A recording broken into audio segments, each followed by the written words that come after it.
ব্যাংকে এসে এক বুড়ি মহিলা ব্যাংক ম্যানেজারকে বলল, আমি কিছু টাকা ব্যাংকে রাখতে চাই। ম্যানেজার জিজ্ঞেস করলো, কত আছে? বুড়ি বলল, হবে ওই 10 লাখের মতো। ম্যানেজার বলল, বাহ, আপনার কাছে তো বেশ ভালোই টাকা আছে, আপনি করেন কি? বুড়ি বলল, তেমন কিছু না খোকা, ক্রিকেট সহ বিভিন্ন খেলায় বাজি লাগাই, আর বাকি সময় সবার সাথে যে কোনো ব্যাপারে বাজি খেলি। ম্যানেজার বলল, শুধু বাজি লাগিয়েই এত টাকা জমিয়েছো? তাজ্জব ব্যাপার। বুড়ি বলল, তাজ্জবের কিছু নেই খোকা, আমি এক্ষুনি 1 লাখ টাকার বাজি ধরতে পারি যে। তোমার মাথায় ফলস চুল লাগানো।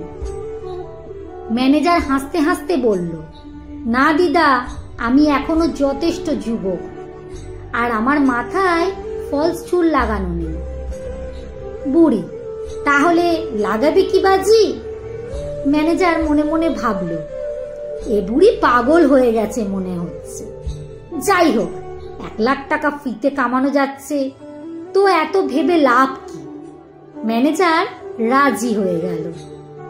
বুড়ি বলল, যেহেতু 1 লাখ টাকার ব্যাপার, তাই আমি কাল সকাল 11টায় আমার উকিল নিয়ে এই কেবিনে আসব, আর ওই সামনেই প্রমাণ করা হয়ে যাবে। আপনি কি রাজি?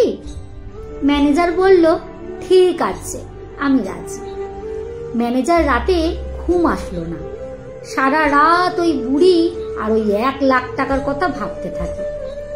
পরের দিন সকালে ওই বুড়ি উকিল নিয়ে ঠিক 11টায় ম্যানেজারের কেবিনে এসে উপস্থিত। বুড়ি ম্যানেজারকে বলল, আপনি কি রেডি? ম্যানেজার বলল, একদম রেডি। বুড়ি বলল, যেহেতু প্রমাণের দরকার, তাই আমি আমার উকিলের সামনেই আপনার চুল টেনে প্রমাণ করতে চাই যে এই চুল আসল না, নকল। ম্যানেজার ভাবল, 1 লাখ টাকার ব্যাপার, একটু চুলই তো টানবে। তাই যে রাজি হলো হয়ে গেল। বুড়ি ম্যানেজারের পাশে গেল আর চুল ধরে টানতে শুরু করল। আর ঠিক ওই সময় বুড়ির সাথে আসা উকিলটা দেয়ালে মাথা ঠুকতে শুরু করে দিল। ম্যানেজার বলে উঠল, ওহে আরে আরে উকিল বাবু, কি হলো? বুড়ি হাসতে হাসতে বলল, কিছু না, শখ খেয়েছে। আসলে ওর সাথে 5 লাখ টাকার বাজি ধরেছিলাম যে আজ সকাল ঠিক 11টায় শহরের সবচেয়ে বড় ব্যাংকের ম্যানেজারের চুলের মুঠি ধরে টানবো।